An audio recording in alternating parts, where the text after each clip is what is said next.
I should have seen it coming. Life was too perfect, especially at that moment. It was a Friday night on a beautiful summer day. My Corona was icy cold as it slid down my throat. The Cubs were beating up on the Cardinals on the big screen, 7-2, in the fifth inning. My trusty German Shepherd, Rice, was lying to the side of my lazy boy, curled up and mostly sleeping, only waking and opening his eyes a bit when I would let out a whoop of celebration over the success the Cubs were having. With the exception of the TV and my occasional shouts of joy, the house was quiet. My wife of 21 years, Tracy, was over at a neighbor's house, and my 18-year-old son and 17-year-old daughter were both spending the night over at friends' houses. It was just the dog and me, the Cubbies, and a case of Corona in the fridge. Oh yeah, and limes. I didn't often bother with the limes, but I picked up a couple earlier in the day when I found out I would be alone for the evening, treating myself well. I heard the front screen door open and close and assumed it was my wife coming in from visiting with her longtime friend, Lisa. I heard her moving in the front of the house, but I didn't hear her call out in greeting like she usually would have done. I thought that a little odd, but just then Cubs manager David Ross took out his starting pitcher in the fourth inning, with the Cubs having a big lead, causing me to explode in anger and once again waking the dog. It had to be at least 5 minutes before Tracy finally made her way to the family room. She looked reflective, nervous maybe. She didn't come over to my chair and lean in for a kiss as usual, but instead sat down on the edge of the sofa to the left of my chair. I watched her with one eye while I kept track of the game with the other. "Can we talk for a minute, Bob?" she asked in a voice I was barely able to hear above the television. By now, she had my complete attention. "Of course, Blondie," I answered. I noticed she had a light sheen of sweat on her brow and seemed to be breathing erratically. I wondered if someone we knew was sick or had died. "Can you shut the TV, Bob?" she asked as she clenched and unclenched her fists. Shutting the TV in the middle of a Cub game? She knew what she was asking. This had to be something big. Death, not illness. I got a bad feeling in the pit of my stomach. I grabbed the remote and shut off the noise box. "What's up, baby? You don't look so good. Did somebody die or something?" "God, no. Nobody died. It's just that this is very important to me, and I need to make sure you are completely listening to me." I nodded without saying anything. I had a traffic jam of bad thoughts running through my brain. We sat staring at each other for at least a half minute. Her eyes showed fear and something else. Maybe anger. "You know I love you completely, and I would never cheat on you, never go behind your back with another man, right?" This was not exactly the question I expected. Suddenly, the dinner I ate earlier in the evening and the 2 beers I had during the game felt like they wanted to make a reappearance, right there on the family room floor. I nodded again, mutely. "I'm 45 years old, Bob. I've only slept with one man beside you in my entire life. I'm still a good-looking woman. My friends even say I'm an attractive older woman. I want to sleep with another man, just once, so I can feel the thrill of a new man, a different man, one more time before you and I grow old together." What the absolute heck? I sat stock still for, I don't know how long. It sounded like a speeding train was passing right by my ears. "No, no, absolutely no!" I yelled in response as I jumped out of my chair. "Not happening while I'm drawing breath." She watched me with wide eyes as I paced back and forth. This had to be a bad dream. I must have fallen asleep in my chair and been in the midst of a nightmare. "It has nothing to do with you and me, Bob. This is all about me. My needs as a woman. Above and beyond you and our family," she said, her voice seeming to get stronger and more assured as she spoke. "I think I've been a pretty good wife and mother for all these years. I've always put the family first. This one time I need to do something for me. I need to do this to feel like a sexy woman. A woman in control of her life." "You don't feel like a confident woman with me?" I asked, realizing I sounded like a whiny loser. "I tell you I love you all the time.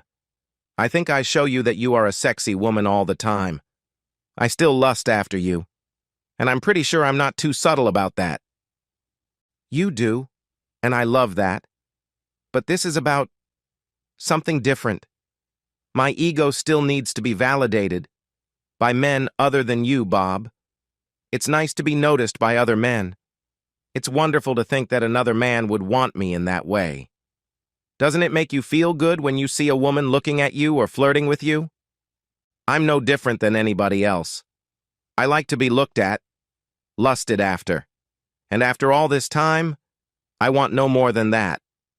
I would like the experience of going out on a date, wined and dined as it were, then taken and lusted after by a different man, for just one night. Not love, just lust. One night.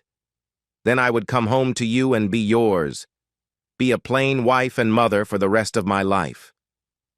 You're anything but a plain wife and mother to me, Blondie. You're my everything. I can't let you go to another man. I won't let you go to another man. You keep telling me you love me. Why don't you show me how much you love me by giving this to me? I know it's a big ask, the biggest, and it would be the ultimate gift to me for you to let me have it, she stated. No, it would be the ultimate stupidity for me to let you have that. If you really loved me, you wouldn't have even asked, I said. Have I not been a pretty good husband to you and a good father to our kids? Should that not entitle me to a free pass as well? But you had so many more women than I had men before we married. I'm just trying to even the score a bit, she said.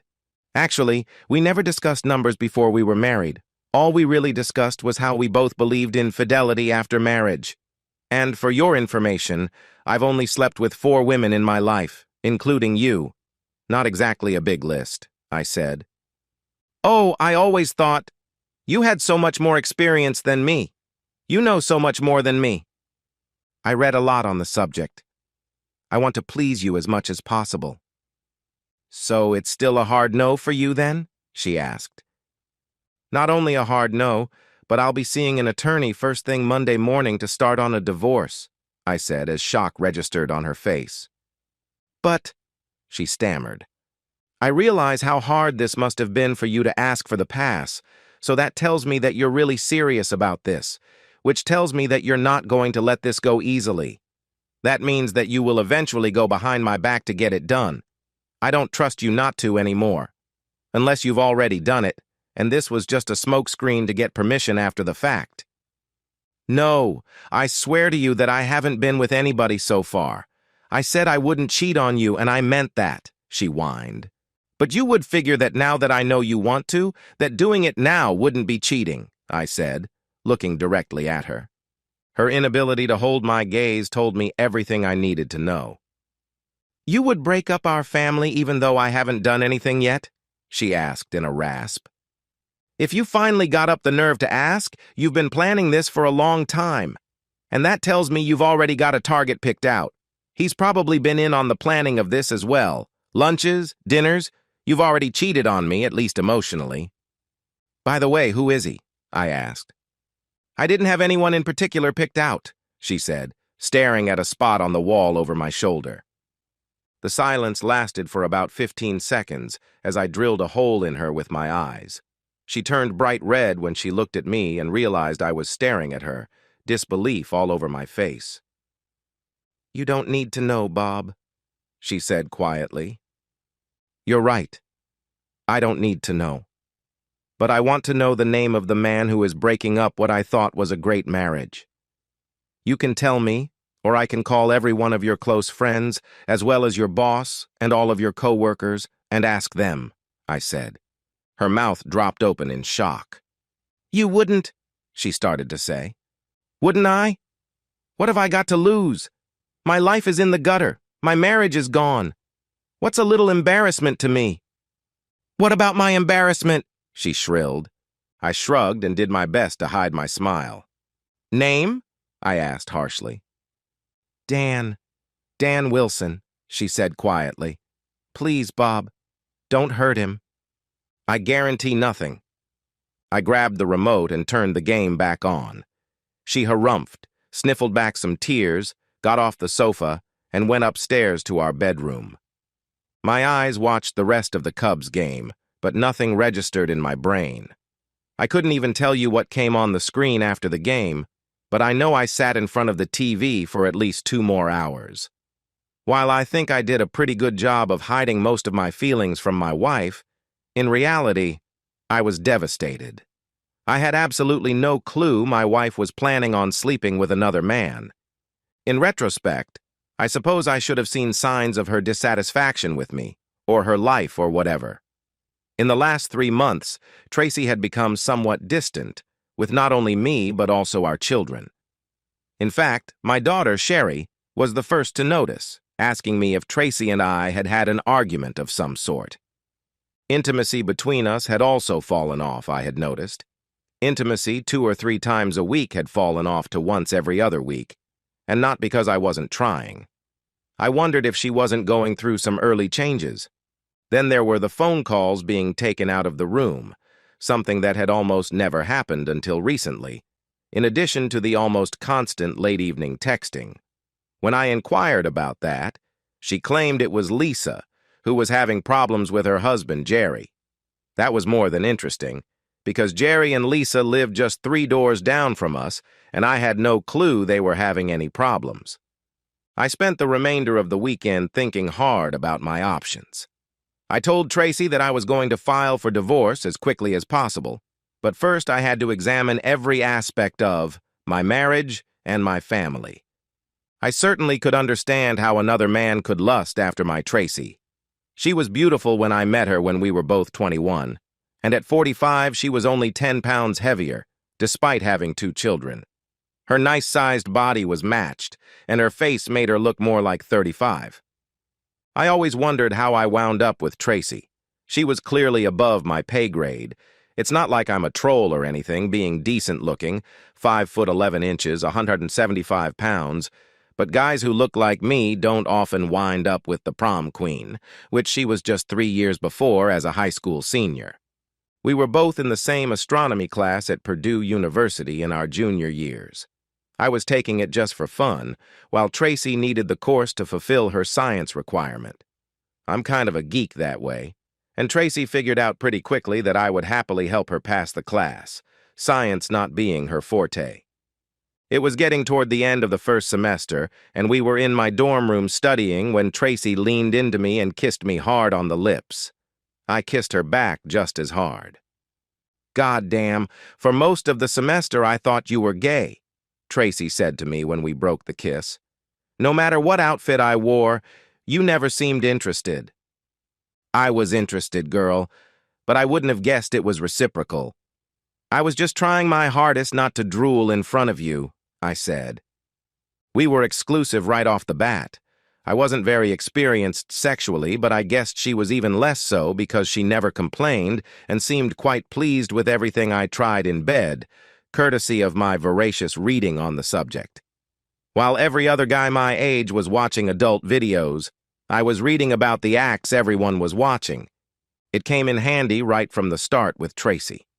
The second time we had intimacy, I made her pass out by using my other ways.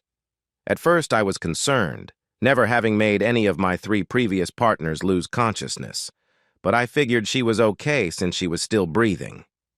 When she opened her eyes 2 minutes later, all she could mumble was, "I love you, Bob." We married 2 years after graduating. Our son came along 3 years later, followed by our daughter. We lived a pretty good life financially, as I was an IT guy, and she was a banker when she returned to the workforce when our youngest went to school. Our son was now getting ready to attend Ohio State as a freshman in a couple of months, and our daughter was going to be a high school senior. In 2 short years, we were going to be empty nesters. We had been discussing plans for our future, including travel, for the last several months. I had loved this woman for almost 23 years. On the one hand, throwing that away for her asking for permission to cheat seemed overly harsh, but on the other hand, I had already noted that her getting to the point of asking to cheat was a major problem. I wasn't born yesterday. I knew if she was that desperate to ask to be allowed to cheat, she would be desperate enough to go behind my back. especially since she already told me about it and didn't look at it as cheating, even though I did. Of course, there was also the matter of her and Dan Wilson already having an emotional affair and planning this night of physical cheating together. Could I ever forgive that? I called a divorce attorney first thing Monday morning and had an appointment for that Thursday afternoon. Meanwhile, on the home front, Tracy tried her best to persuade me not to file for divorce. "We didn't do anything, Bob. We won't do anything," Tracy cried. "Because you don't want a divorce or because you know it's wrong?" I asked. She wouldn't look at me or answer. "You still are hoping I'll change my mind and let you, aren't you?" That got me a hopeful look, which sadly sealed both of our fates. I had Tracy served 1 week after I met with my attorney. We lived in a no-fault state and made similar money, so the finances were easy. The kids were almost out of the house, so accommodations would be sorted as we went, with the non-custodial parent responsible for child support for 1 year. We would sell the house and split the proceeds. Boom. Done deal. 21 years, over. Not quite so fast. Tracy got a pretty sharp attorney who convinced the judge to order 4 counseling sessions, more if she felt it was necessary.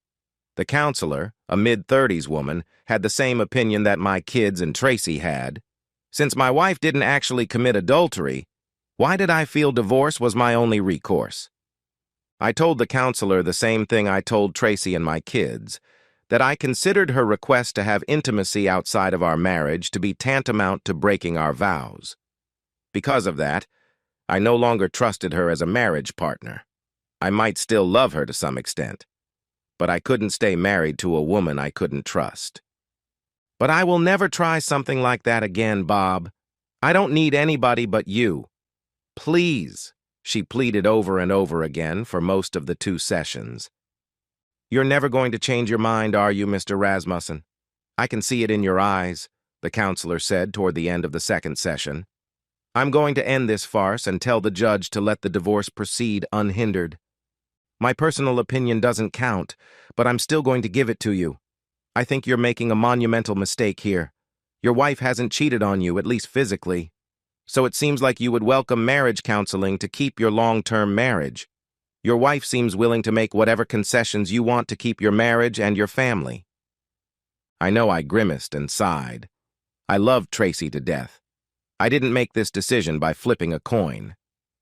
"There's the difference between the way you and I look at things, Dr. Baker. You called it a concession. I don't think her promising to be faithful is a concession. I think it's called keeping the wedding vows she made to me 21 years ago and that she had schemed with another man to break," I explained. "My in-laws practically went apoplectic when Tracy told them about the divorce. My mother-in-law called me the next day and shrieked invectives for a good 15 minutes, taking just one breath in that whole diatribe.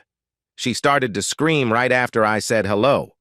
My father-in-law, who was always the more rational one, took the phone from her while she was still screaming. 'She didn't even cheat on you and you're divorcing her. After 21 years? Are you nuts, Bob?' he yelled. I gave him my version of the events that transpired, and I could hear him making small strangling noises as I went along. Every now and then he would quietly utter, 'Really?' And then I would continue on. At the end of the conversation, he seemed much smaller in spirit. He finally said, 'I'm sorry, Bob,' and quietly hung up. I moved into a nearby 2-bedroom apartment the next week. My daughter had decided to stay with my wife in the house for the next year until she went to college, but I figured the second room would come in handy if either kid wanted to stay over for a bit. They both were upset with me, even though they seemed to understand why I was divorcing their mother.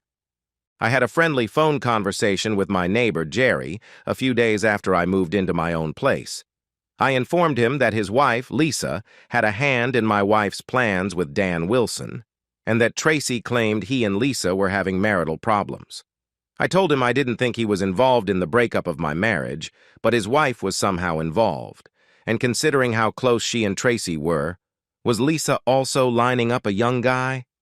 "Oh, hell," Jerry rasped over the line. "So you're telling me I might have a problem too? Does your attorney give out group rates?"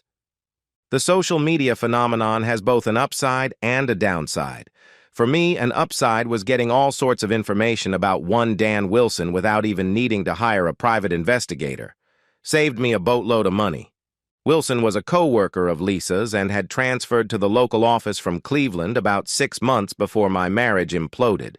He had a very pretty fiancée who was still seeking a position in our city, so he was driving home almost every weekend to see her.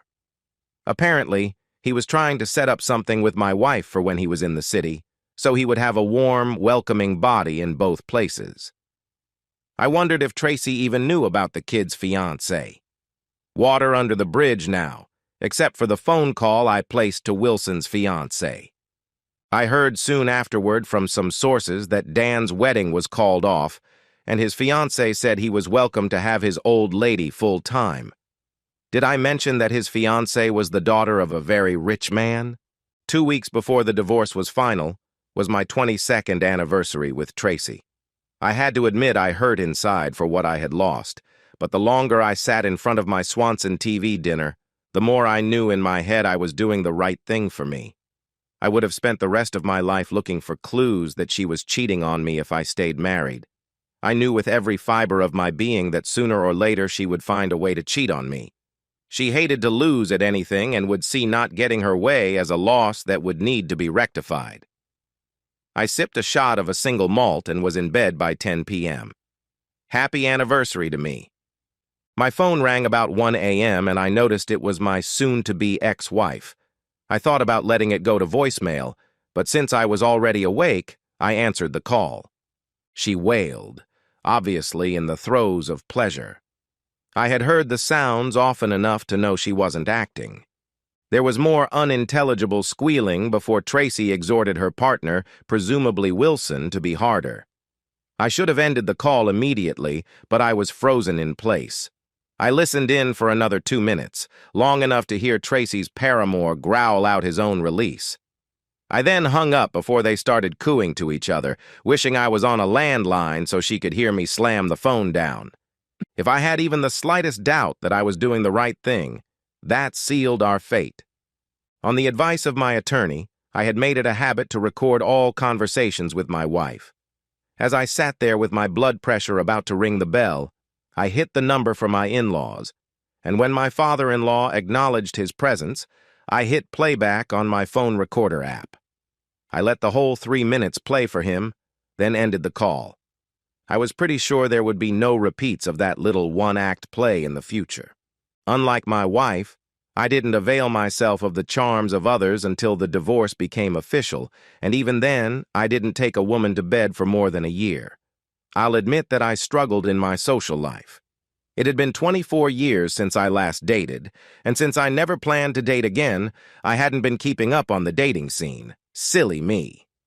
That proved to be a disastrous strategy because the dating world certainly passed me by like a freight train on speed. I knew some of my reluctance to date was in my head. I was afraid of being blindsided again. I loved Tracy, and I never saw what happened coming my way. Not even a hint. The one thing that was easy to see that had changed since I last dated was the attitude of the women. When I was dating, it was all one-sided. The man picked out the target. The man asked said target for a date. If said target said yes, the man chose the activity and paid for everything. Nowadays, women seem to be the hunters almost half the time, or at least have thoughts on how the date should go. Sometimes they even paid for things. There were times I felt like a dinosaur trying to chase a cheetah. The dating scene showed me that Tracy's sudden selfishness was not unicorn behavior. Along with feeling more empowered, today's dating women are definitely more self-centered. Many of them wanted theirs, even at the exclusion of their partners. If it was good for them, then it would be good for them and their significant others. Been there, done that, all fairly recently. I'm not going to complain about the physical aspects of intimacy with a 20-something woman. Okay, the first few times the women about killed me. I was pretty sure I pulled a muscle. Once I got used to the physicality, however, the enjoyment level was off the charts. I'm not saying Tracy wasn't good in bed, but at 45 she didn't have the energy and flexibility of a 20-something. Of course, I didn't have the regenerative powers of a 20-something man either. But my powers with my tongue and fingers held me in good stead while my partner and I waited for me to revive. It wasn't all about younger women, though. I dated and had women from about 25 to 55. I guess you could call me an equal opportunity guy. Still, I always looked first for women about my age, in my comfort zone, so to speak. It had been a rough week, and after finishing a meeting with a new client on the far side of the city, I stopped in at the bar of an upscale hotel or restaurant, still wearing my suit. I sat down on a tall stool at the bar and ordered a shot of Glenmorangie single malt. It was about 7 when I walked in, and about an hour later, a group of women from a bachelorette party took up residence at a group of tables marked reserved. There must have been about 15 of them, and they were all being pretty raucous. I decided to hang around a bit and watch the fun, so I ordered a meal to be served at the bar. The bride-to-be, of course, was the star of the show, and I noticed that she was a pretty girl of about 25, with waist-length light brown hair and big brown eyes. I'll admit that I'm a long hair freak, so I was kind of taken by her and focused on her for several minutes before I started paying attention to the others at the party. It was then that I spotted her. She was about 40, I guessed, and by her age, I figured she was the chaperone for the evening, the older mother hen brought along to watch out for the innocent, and not so innocent, younger chicks. The first thing I noticed was that she seemed to be a little fidgety in her mid-thigh length black skirt, which seemed to be riding up a little higher on her legs as she sat in her chair. Several times in the first few minutes she tried unsuccessfully to pull the skirt down. I smiled to myself. She did have nice legs. She also seemed to have a sizable chest, not quite hidden under the tight lavender silk blouse she was wearing. The blouse was kind of a V-neck, with the opening coming down to the middle of her large breasts and showing that her alabaster skin wasn't often exposed to the sun. When she wasn't worried about the length of her skirt, she was gazing down at her chest, I'm guessing to make sure that not too much creamy skin was showing. Her whole outfit was probably a little young for her comfort, and I guessed that it was put together for her by one of the younger women in the group. I gave some mental kudos to whoever picked it out and persuaded her to wear it. The women definitely seemed to be enjoying themselves, laughing, drinking, and eating, and when a three-piece combo started to play, several women got up and started to dance with each other. The women dancing together seemed to embolden the other men in the bar, who started to approach the women on the floor and those at the table, except for their chaperone. I waited about 10 minutes, and when no one made a move for the chaperone, I decided the coast was clear and made my way over to her. She had dark brown shoulder-length hair and bright green eyes, reminding me of Jacqueline Bisset in her heyday. Just as important, she wasn't wearing a wedding ring. She blushed a gorgeous shade of pink when I asked her to dance. She hesitated at first, but then said yes, and several of the younger women seated nearby gave her a ration of grief as she got up, pulled her skirt down, and took my hand. The first 2 dances were fast, and I had to give my ex-wife a silent thank you for insisting I learn how to dance. The next dance was a slow one, and I was a little surprised when she melted her lush body into mine. Her hair smelled of white shoulders, and I grinned to myself because that perfume is not exactly popular with younger women. We actually talked a little bit as we glided about the dance floor. I found out her name was Kathleen Franks. She was an aunt of the bride and the group chaperone. She thanked me for the dances and started to leave the floor after the slow dance, but I held on to her hand and invited her to join me at the bar. She started to protest that she needed to watch her girls, but I pointed out to her that she could see them just fine from my spot at the bar. We watched the younger women and talked. I found out she was actually 48 years old and was divorced after being married for 15 years. She told me her husband, a man of means, had traded her in for a trophy wife who was 27 to his 48 when he married her 3 years ago. She also told me that her outfit was chosen for her by her niece, the bride, and that she felt it was a little too young for her, as she normally dressed more conservatively. I opined that her outfit seemed perfect for her, and I completely sucked up when I told her I absolutely loved her heels. I had learned years ago that women really seem to like having their shoes complimented. "You don't think I look out of place dressed like this?" she asked innocently. "Not in the least. Pardon me for saying so, but you look good enough to eat." If I liked the pink blush before, I loved the dark red blush she now exhibited. We talked for about 15 minutes. She noted that I didn't wear a wedding ring and wanted to know that story. She expressed surprise when I said that my ex-wife had never actually cheated on me physically. "I'm really old-fashioned. She cheated on me emotionally and had plans to do it physically. I couldn't trust her anymore. You don't tell someone you love them, but want to have intimacy with someone else." "I get that," she answered. "Everybody has to have a line in the sand." She went back to the bridal party table a few minutes later, but was more than receptive when I again asked her to dance about 30 minutes later. This time, when we finished, she took my hand and led me back to the table with the other women, which now also had several other men. The evening was a success from my standpoint, even with the younger women being a little on the rowdy side. I was greatly surprised when Kathy invited me to be her +1 at the wedding in 2 weeks. "I was going to go by myself, but I know I'd have a better time with you. I know we've just met, but you've already met many of the girls who are going to be there too. Besides, you'd be doing me a great favor because I wouldn't be there alone looking really pathetic." "I definitely wouldn't want you to look pathetic. I would be more than pleased to accompany you to the wedding. Tell me what color you are wearing and I'll pick the suit I have that best goes along with that." She leaned into me and gave me a quick peck on the lips. "Ooh la la," came the chorus from down the table. I smiled brightly while Kathy blushed again. I could get used to that. I sat with Kathy when we weren't dancing. During one of those times we were at the table, I kept my eyes on the bachelorette party girls, some of whom were obviously going overboard with their alcohol consumption. I'm the father of a teenage girl, so it wasn't out of character for me to be in dad mode with the young women around.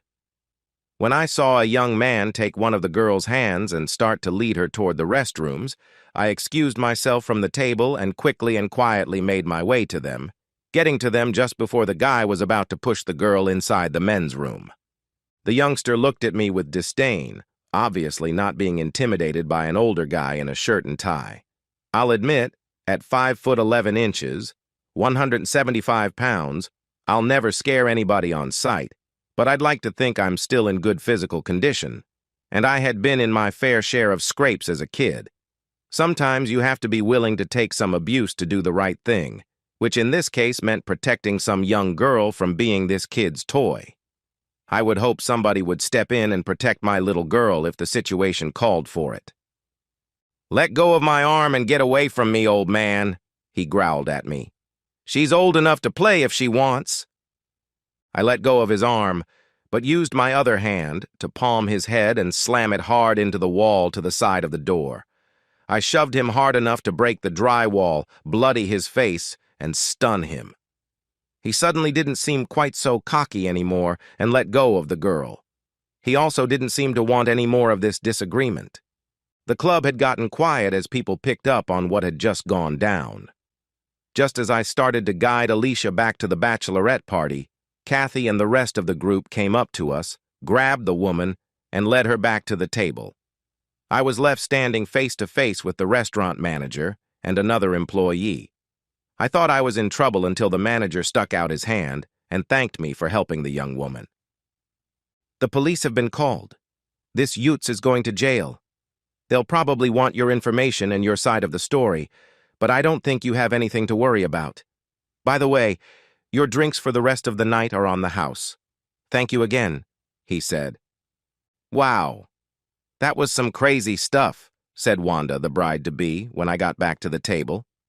"Thank you for paying attention. To more than just Aunt Kathy." "How did you see that?" Kathy asked me. "I'm supposed to be the chaperone, and I didn't have a clue what was going on. I feel pretty bad about that." "Not your fault. It's easy to lose track of 14 girls in a bar if you're not a professional security person. Or a dad. Dads, at least most of us, have what I call dad vision. I talked and kibitzed with the women at the table until they decided to leave and go somewhere else for the remainder of their evening. I gave Kathy a soft kiss on the lips as we said goodnight, feeling pretty good about myself and having her digits in my phone. "Get a room," one of the girls said to raucous laughter from the group. I licked my lips softly and tasted Kathy's lipstick as I watched the women leave the restaurant. I took my drink back to the spot at the bar I had earlier occupied. "That seemed to work out pretty good for you," the bartender chuckled as I sat back down. "Who knew?" I laughingly replied. "A bachelorette party? Give me one for the road so I can celebrate my good fortune before I go." My new best friend, Sean the bartender, earned himself a double sawbuck as a tip for the night. Kathy's dress for the wedding was light blue, so I wore my dark blue pinstripe suit, which I considered to be my own-the-room suit. I thought we made a handsome couple, as did several of her relatives at the wedding. Several people came up to me at the wedding and thanked me for looking out for Alicia. Apparently, the bride had spent the previous 2 weeks telling everybody who would listen that I was some kind of a hero. "Heroic and handsome. What a great combination," said Kathy's sister, Donna Fulham, the mother of the bride, as she glided up to us to introduce herself to me before the wedding. "Thank you for helping the girls a couple of weeks ago and for making my sister look like she has gotten better taste in men." I also met Kathy's 24-year-old daughter, Marissa, and her fiancé, Ben. "Well, at least one of my parents doesn't troll for dates at an elementary school," Marissa said upon meeting me. "Dad's absolutely going to hate you if you stick around long enough to get introduced to him." By the time the reception was over, I knew Kathy and I would go the distance. I introduced her to my kids a month later. My son took to her quickly. My daughter was a bit standoffish. She was still somewhat annoyed at me for divorcing her mother, even though Mom didn't even cheat on you. My son got it, though.